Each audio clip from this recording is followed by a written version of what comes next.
여러분, 가나의 혼인잔치 이야기 다들 잘 아시죠? 물이 포도주로 변한 그 기적이요. 근데 이게 단순히 놀라운 기적, 그 이상의 의미가 숨겨져 있다면 어떨까요? 오늘 그 숨겨진 문화적 코드를 한번 따라가 보려고 합니다. 이 해석을 제시하는 분이 글을 시작하면서 자기 결혼식 내기를 꺼내더라고요. 결혼식 10분 전에 글쎄 정전이 됐다는 거예요. 완전 아찔한 순간이죠. 근데 이게 왜 나왔냐면 아주 오래전 다른 결혼식에서 벌어진 엄청난 문제를 이야기하기 위한 일종의 빌드업이었던 거죠. 네, 바로 2000년 전 가나의 한 혼인잔치에서 벌어진 일입니다. 잔치의 하이라이트라고 할 수 있는 포도주가 똑 떨어져 버린 거죠.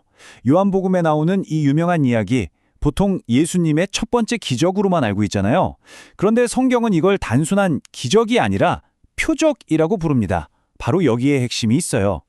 네, 바로 표적이요. 시그넘이라고도 하죠. 이게 무슨 뜻이냐면 그냥 와 대단하다 하고 끝나는 사건이 아니라 그 너머에 더 깊은 현실, 어떤 중요한 메시지를 가리키는 손가락 같은 거라는 거예요. 사건 자체보다 그게 뭘 의미하는지가 훨씬 중요한 거죠.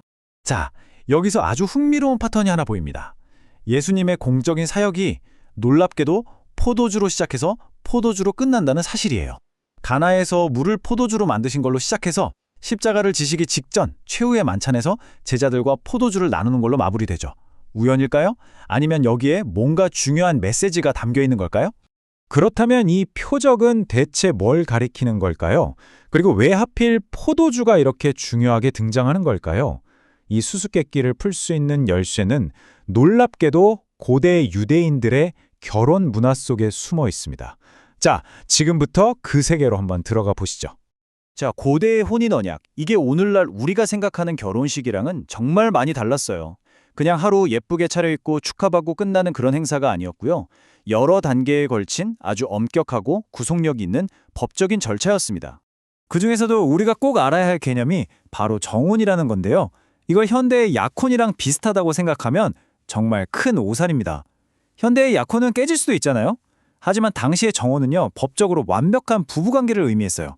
그래서 이걸 깨려면 정식으로 이혼 절차를 밟아야 할 정도였습니다. 엄청나죠? 정혼 예식은 정말 한편의 드라마 같았어요. 먼저 신랑 측이 신부 집에 와서 계약서를 쓰고 언약을 맺습니다. 그리고 두 사람이 포도주 잔을 함께 나누어 마심으로써 이 언약을 공식적으로 봉인하는 거예요. 바로 이 순간 두 사람은 법적으로 부부가 되는 겁니다. 그리고 정말 특이한 점은 이 언약을 맺자마자 신랑이 이렇게 선포해요. 내가 약 1년 뒤에 당신을 데리러 다시 오겠습니다. 하고는 떠나는 거죠. 그렇게 정혼을 하고 나서 두 사람은 약 1년 동안 떨어져 지내야 했어요. 근데 이게 그냥 하염없이 기다리는 시간이 아니었습니다. 이 기간 동안 각자에게 아주 중요한 임무가 주어졌거든요.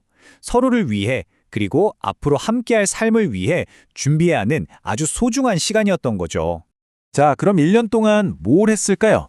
신랑은 아버지 집으로 돌아가서 신부와 함께 살 새 집을, 그러니까 처소를 마련해야 했어요. 한편 신부는 신랑을 맞이할 준비를 하면서 순결을 지키며 기다렸고요. 이 모든 행동 하나하나에 깊은 상징적인 의미가 담겨 있었습니다.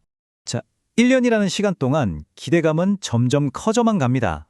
그리고 마침내 아주 극적이고 또 전혀 예측할 수 없는 방식으로 신랑이 돌아오는 순간이 찾아옵니다. 정말 놀라운 건 결혼식 날짜가 비밀이었다는 거예요. 신랑조차도 자기가 언제 신부를 데리러 갈 수 있는지 정확히 몰랐습니다. 그 날짜는 오직 단 한 사람, 바로 신랑의 아버지만이 알고 있었죠. 그러다가 모든 준비가 완벽하게 끝났다고 아버지가 판단하는 그 순간 아들에게 이렇게 말합니다. 가서 네 신부를 데려오너라. 그러면 신랑은 친구들과 함께 횃불을 들고 보통 한밤중에 신부를 데리러 떠나는 거예요. 정말 극적이지 않나요? 자, 지금까지 고대 유대인의 혼인 풍습을 살펴봤는데요.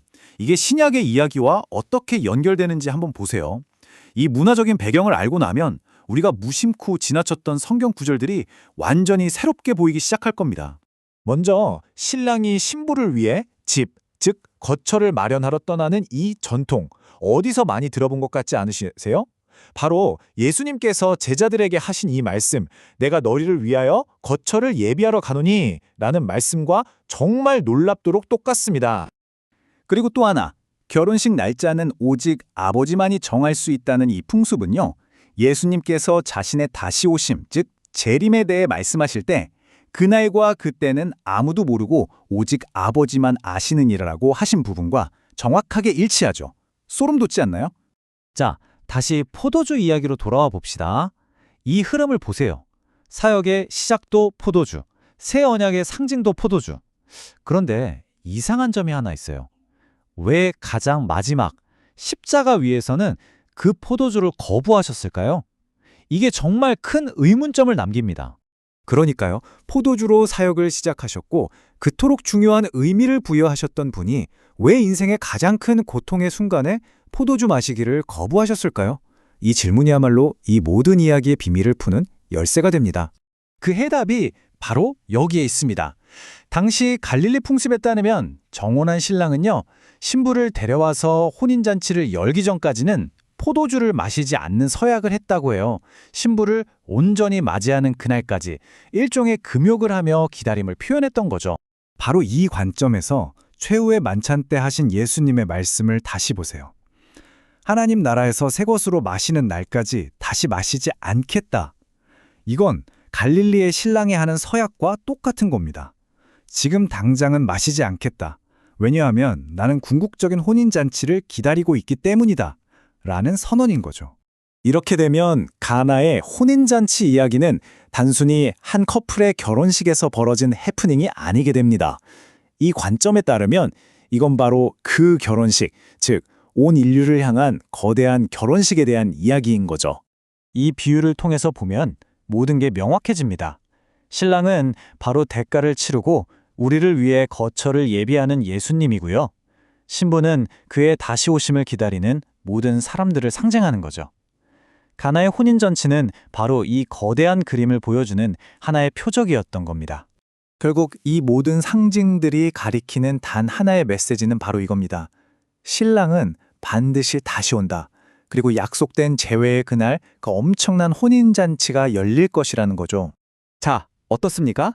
이렇게 고대 문화라는 렌즈를 끼고 우리가 너무나 잘한다고 생각했던 이야기를 다시 보니까 완전히 다르게 느껴지지 않으신가요? 단순한 기적 이야기가 우리 모두를 향한 거대한 약속과 기다림의 이야기로 바뀌는 순간입니다. 여러분에게는 이 이야기가 어떻게 다가오는지 궁금하네요.